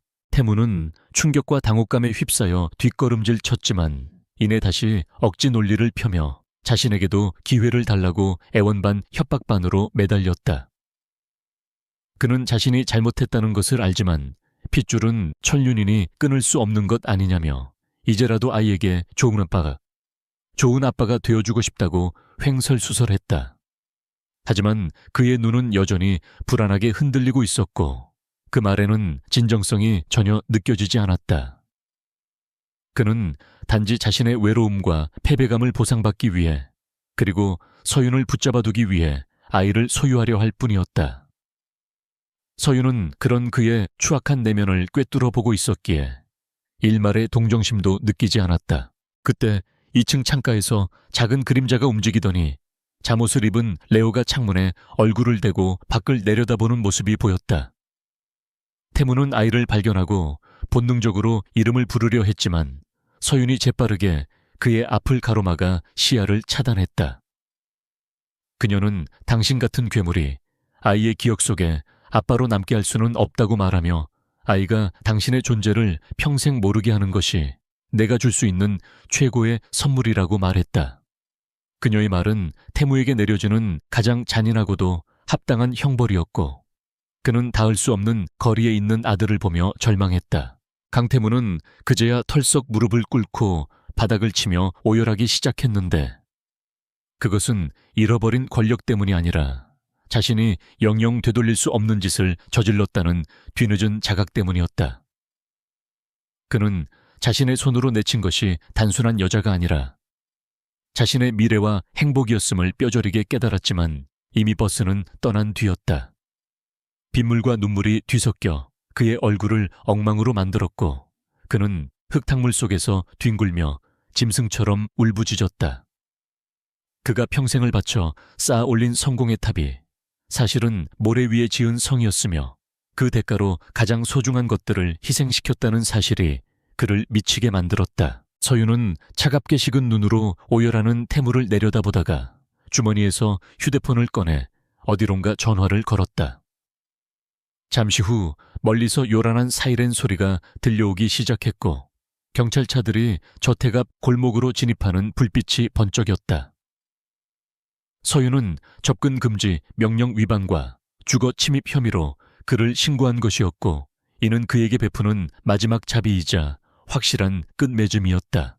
태무는 경찰차 소리에도 저항할 힘을 잃은 채 멍하니 바닥만 응시하고 있었고, 그의 영혼은 이미 산산이 조각나 흩어져 버린 상태였다. 경찰들이 차에서 내려 태무에게 다가와 미란다 원칙을 고지하고 수갑을 채우는 동안에도 그는 저항하지 않고 순순히 손을 내밀었다. 그는 경찰차에 태워지기 직전 마지막으로 고개를 돌려 2층 창가를 바라보았지만 커튼은 이미 굳게 닫혀 있었다. 닫힌 커튼은 그와 아이 사이에 영원한 단절을 의미했고, 그는 이제 세상 어디에도 의지할 곳 없는 고독한 죄수가 되어 어둠 속으로 사라져야 했다. 경찰차가 그를 태우고 빗속으로 사라지자 서윤은 비로소 긴 한숨을 내쉬며 어깨의 긴장을 풀었다. 집 안으로 들어온 서윤은 곧바로 2층 아이의 방으로 올라가 침대에 앉아있는 레어를 품에 꼭 안아주었다. 아이는 밖이 시끄러워서 깼다며 무슨 일이 있었냐고 물었지만 서윤은 그저 나쁜 아저씨가 길을 잃어서 경찰 아저씨가 도와준 것뿐이라고 다정하게 안심시켰다. 따뜻한 아이의 천이 전해지자 서윤의 얼어붙었던 마음도 서서히 녹아내렸고, 그녀는 비로소 모든 악몽이 끝났음을 실감할 수 있었다. 그녀는 아이의 등을 토닥이며 다시 잠들 때까지 자장가를 불러주었고, 그 평화로운 광경은 밖의 소란과는 대조적으로 성스럽기까지 했다. 다음날 아침 뉴스는 강태무 전 회장이 보석 취소와 함께 재수감되었다는 소식을 속보로 전했고, 태양그룹 주가는 바닥을 치고 반등할 기미를 보이기 시작했다. 서윤은 이사회에 참석하여 태양그룹의 새로운 임시의장으로 추대되었고, 그녀의 취임 일성은 혁신과 상생이었다. 그녀는 더 이상 누군가의 그림자나 희생양이 아니라 명실상부한 그룹의 수장이 되어 회의를 주재했고, 임원들은 그녀의 카리스마에 압도되어 깊은 신뢰를 보냈다. 그녀의 책상 위에는 강태무의 명패가 지워지고 스텔라 한이라는 새로운 명패가 빛나고 있었다. 서윤은 회의를 마치고 집무실 창가에 서서 비개인 맑은 서울 하늘을 바라보며 지난 5년간의 험난했던 여정을 회상했다. 복수는 끝났고 정의는 실현되었지만 그녀의 마음속에 남은 것은 통쾌함보다는 깊은 안도감과 무거운 책임감이었다. 그녀는 이제 과거에 얽매이지 않고 자신과 아이의 미래를 위해, 그리고 자신을 믿어준 수많은 직원을 위해 앞으로 나아가야만 했다. 그녀는 하늘 어딘가에서 보고 계실 부모님께 마음속으로 감사를 전하며 입가에 옅은 미소를 지었다. 한편 구치소의 독방에 수감된 강태무는 차가운 시멘트 바닥에 앉아 작은 창으로 들어오는 한 줄기 햇살을 멍하니 바라보고 있었다. 그는 자신이 가진 모든 것을 잃고 나서야 비로소 자신이 얼마나 가난한 인간이었는지를 깨닫게 되었다. 돈과 권력으로 모든 것을 살 수 있다고 믿었던 그의 오만은 철저히 부서졌고, 그에게 남은 것은 사무치는 후회와 고독뿐이었다. 그는 눈을 감으면 떠오르는 아이의 얼굴을 지우려 애썼지만, 그럴수록 그 잔상은 더욱 선명하게 각인되어 그를 영원한 고통 속으로 몰아넣었다. 계절이 2번 바뀌고 태양그룹 본사 앞에 가로수들이 푸른 잎을 틔우는 초여름이 찾아왔을 때 그룹은 완전히 다른 모습으로 탈바꿈에 있었다. 한서윤 회장의 취임 이후 단행된 강도 높은 구조조정과 경영혁신은 썩어있던 조직의 환부를 도려내고 새살이 돋게 하는 고통스럽지만 필수적인 과정이었다. 로비에 들어서는 직원들의 표정에는 과거의 패배감이나 무력감 대신 활기찬 자신감과 회사에 대한 자부심이 엿보였고, 복도를 오가는 발걸음 소리조차 경쾌하게 들렸다. 서윤은 불필요한 의전과 권위적인 보고, 체계를 없애고 실력 위주의 인사 시스템을 도입하여 능력이 있음에도 불구하고 빛을 보지 못했던 인재들을 대거 발탁했다.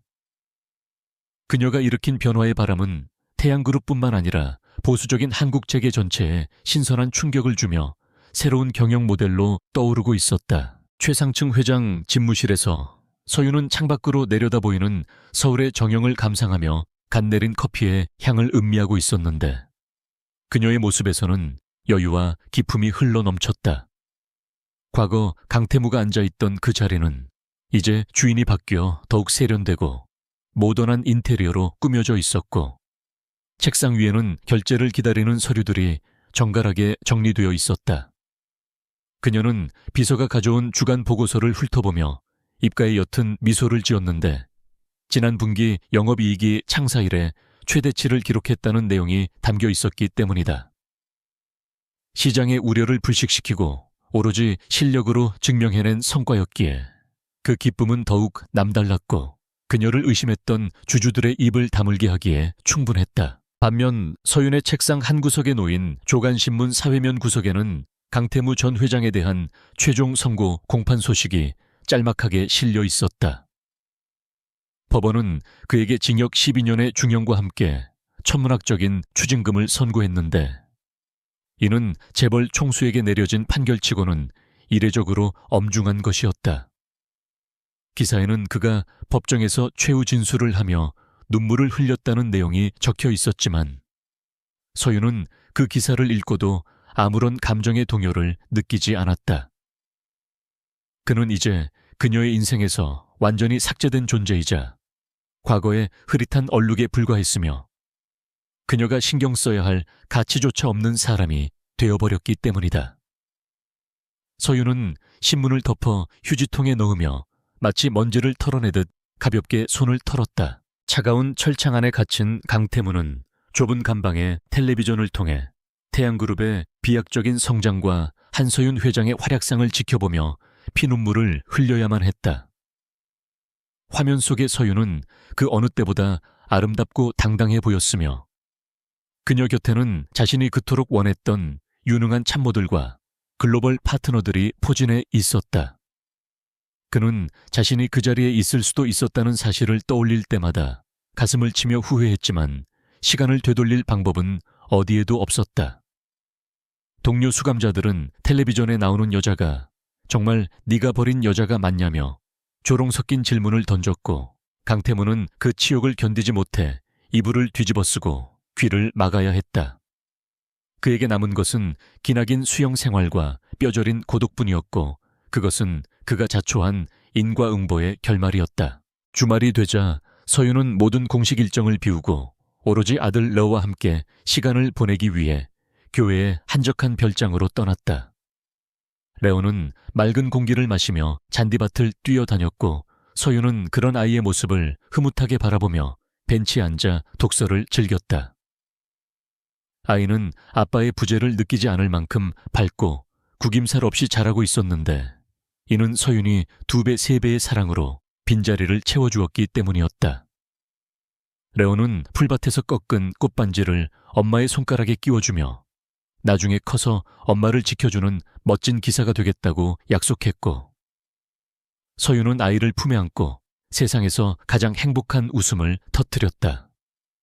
그녀에게 있어 태양그룹의 회장이라는 직함보다 레오의 엄마라는 이름이 훨씬 더 소중하고 위대했다. 별장에서 돌아온 서윤은 태양그룹이 사회적 책임을 다하기 위해 설립한 스텔라 재단의 개소식에 참석하여 의미 있는 연설을 했다.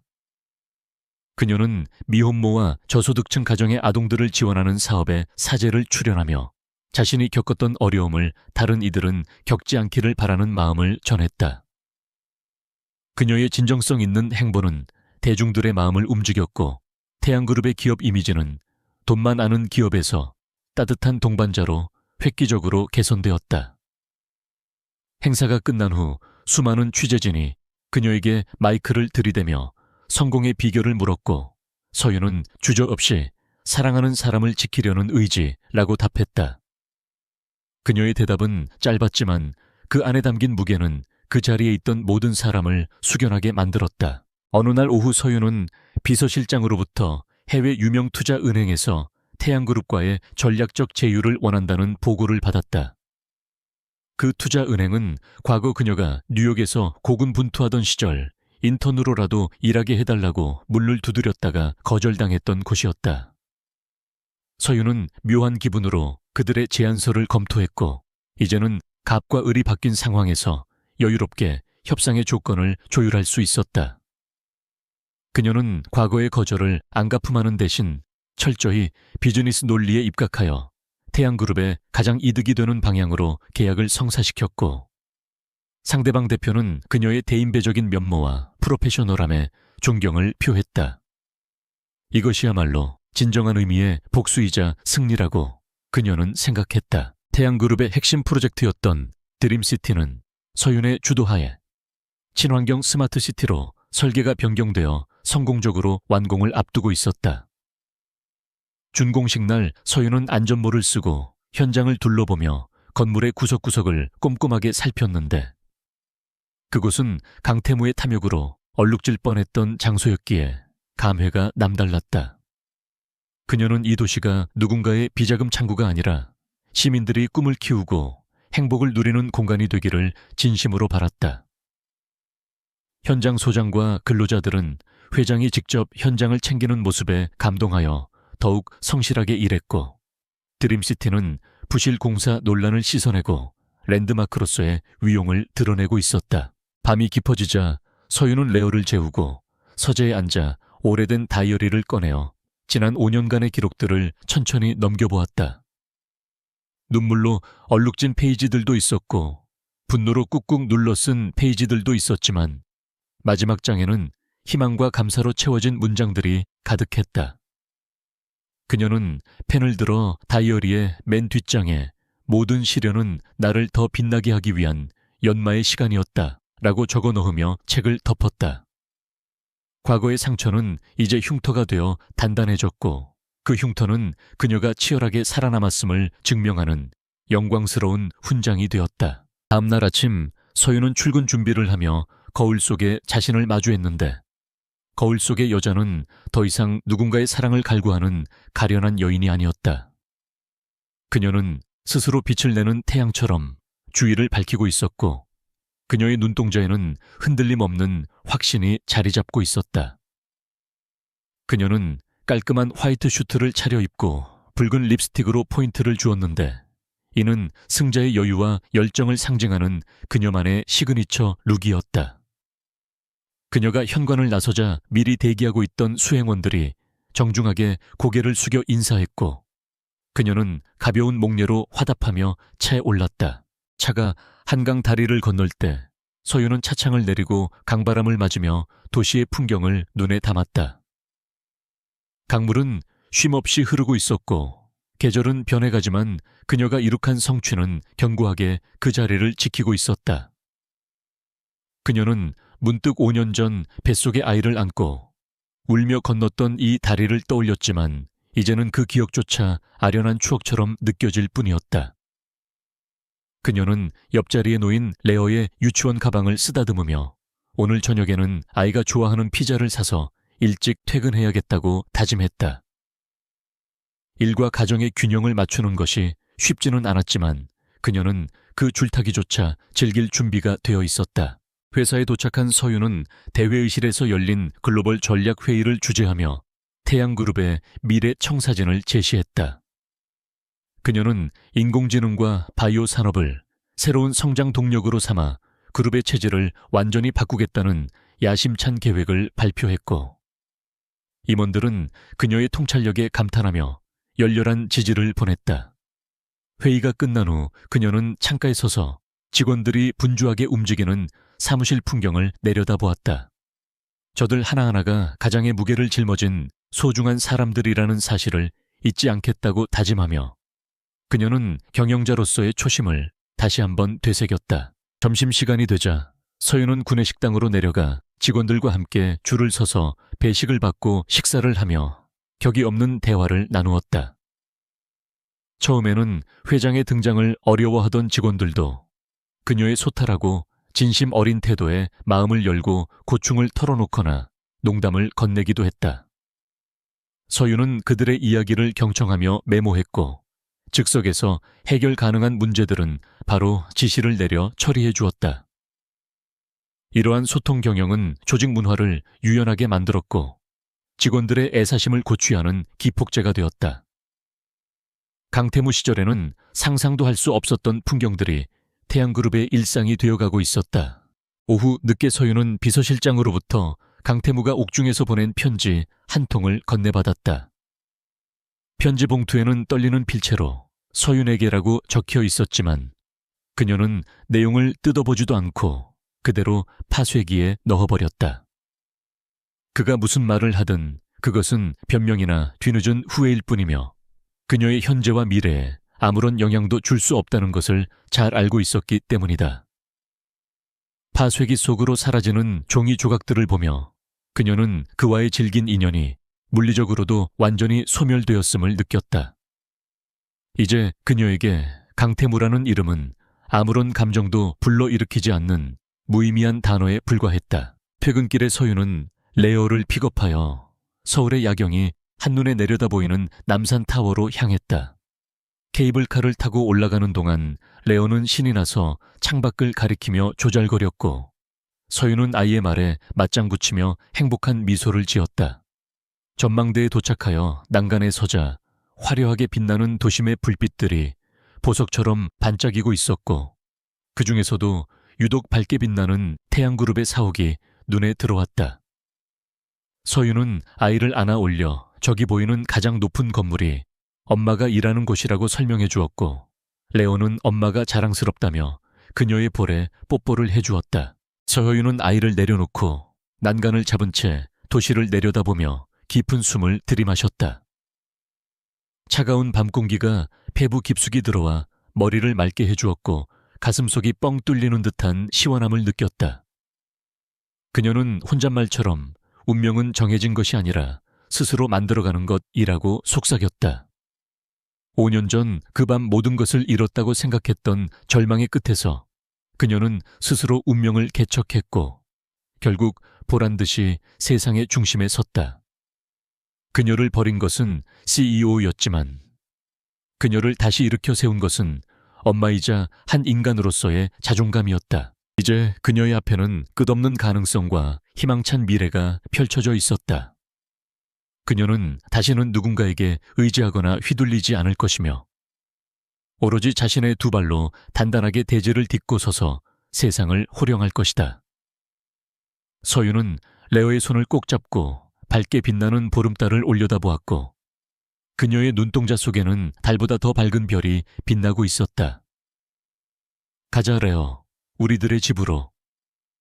그녀의 목소리는 힘차고 경쾌했으며 두 모자는 서로의 온기를 느끼며 어둠을 뚫고 빛을 향해 걸어갔다. 세상은 여전히 험난하겠지만 그들은 두려울 것이 없었다. 그녀는 스텔라 한 스스로 빛나는 별이었으니까.